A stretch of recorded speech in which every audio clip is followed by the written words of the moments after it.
Hello, I'm Chris Parkin and this is the latest CZ600 American in 223. Welcome to All for Hunters.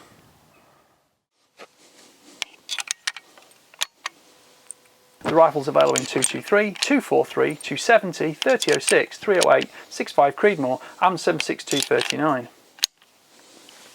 Overall length is 1097mm, which is 43 1/4 inches. Overall weight is 3.2 kilograms, which is 7 pounds 3 ounces.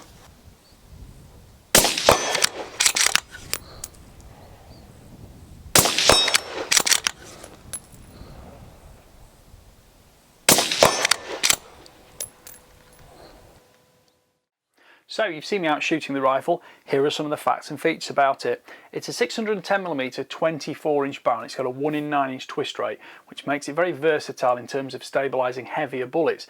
Yet, shooting it on paper with even the light bullets, the non-toxic 35 grain NTX, it still shows superb accuracy. You can see from the paper testing that this gun has shot well with all ammunition.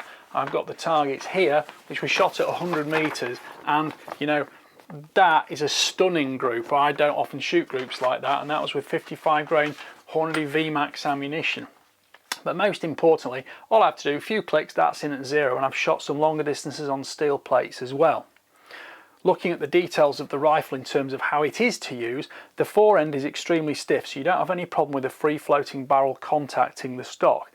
There's nice checkering, so you've got good grip on it, and you've got a solid stud at the forend to put a bipod or any accessory like that.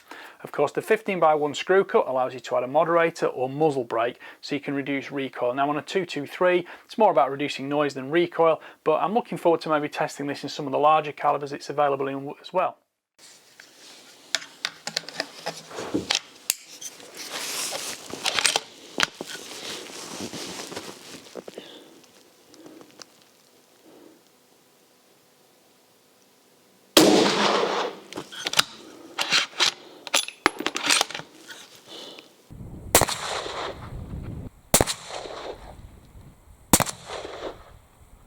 You can use any Remington 700 compatible scope mounts. I've used some worn bases, steel bases screwed onto the action, and that allows me to have great versatility with a 30mm scope.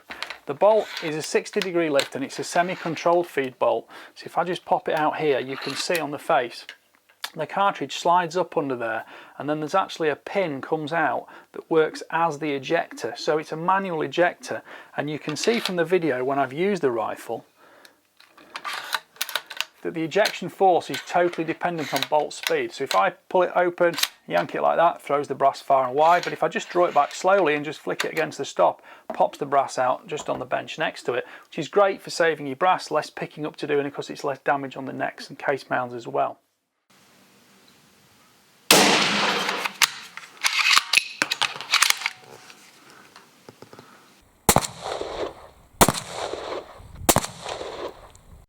This rifle's got an excellent magazine system. It holds 5 rounds, you can still have one in the chamber as well, and the release button on the underside actually slides, so you can press it down to drop the mag out, or slide it forward and it locks the magazine in position.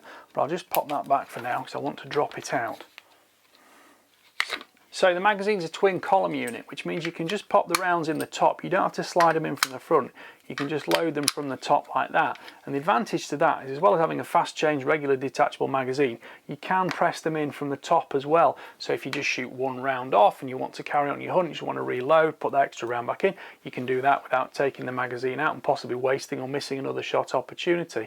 But on the other hand, it means that if you're just shooting from the bench, you know, just pop one in at a time and shoot those, because you might not want the full 5 round capacity each time using the magazine.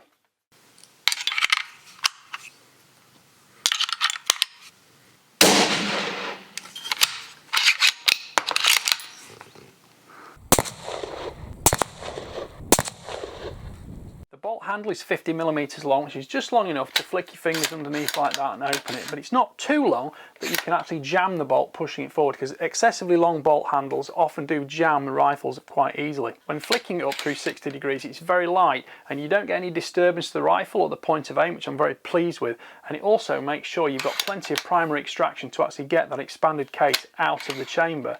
And as I've said, ejection force is entirely up to you. Now, turning attention to the safety catch, it actually goes through as a plunger through the stock. When it's up like that, it's on safe. When you press it down, it's ready to fire, and it's exposed at the bottom. So if you push it back up like that, the bolt handle is now locked.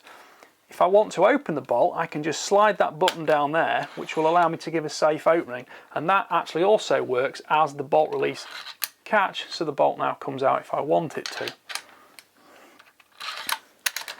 Everything is light, easy to operate, and it's actually quite good because when you push that through, it's just your second finger behind the safety catch which can reapply it very easily. I think it's a great system and it's very ergonomic. You can, of course, with your thumb on top and your finger on the bottom, make sure it operates in perfect silence if that's extremely important.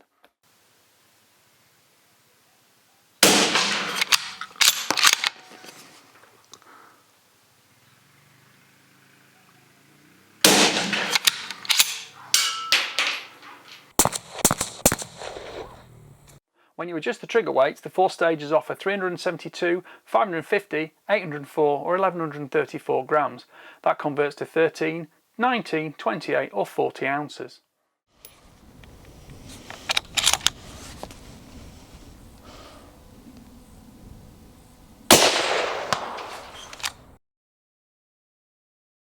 Turning attention to the stock, obviously most people are going to shoot the gun right-handed, but it is actually a totally ambidextrous stock. It's Turkish walnut, it's finished with a matte sort of coating and it doesn't reflect light at all.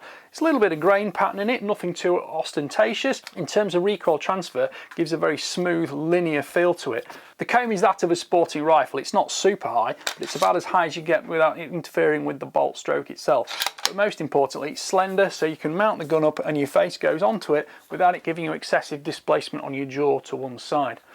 Length of pull is 355mm, which is 14 inches, and that includes the firm rubber recoil pad, which isn't squidgy. It's nice, you can actually apply pressure to it, and if you're shooting from the bipod, for example, you can feel the exact contact of the bipod feet on the floor and gauge pressures with that. On a 223, again, it doesn't have a lot of recoil, so it's harder to judge the actual recoil perception of the rifle, but I would like to use one of these in a 308 or a 3006 perhaps, because I think it's going to shoot really, really nicely. It's very straight line through, and what recoil pulse there is on a 223 comes straight into your shoulder without any kind of muzzle flip or anything like that. You can watch your bullet all the way into target. I've shot it from quad sticks, I've shot it prone, I've also shot it from a tripod, and tripods can be quite testing of many modern rifles because the clamp on top squeezes the stock here, and some rifles are subject to a losing point of 0 because of that.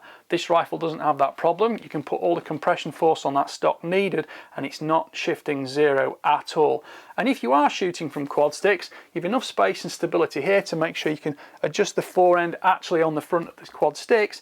But when you're shooting completely dynamically, that fills your hand without your fingers encroaching onto the barrel.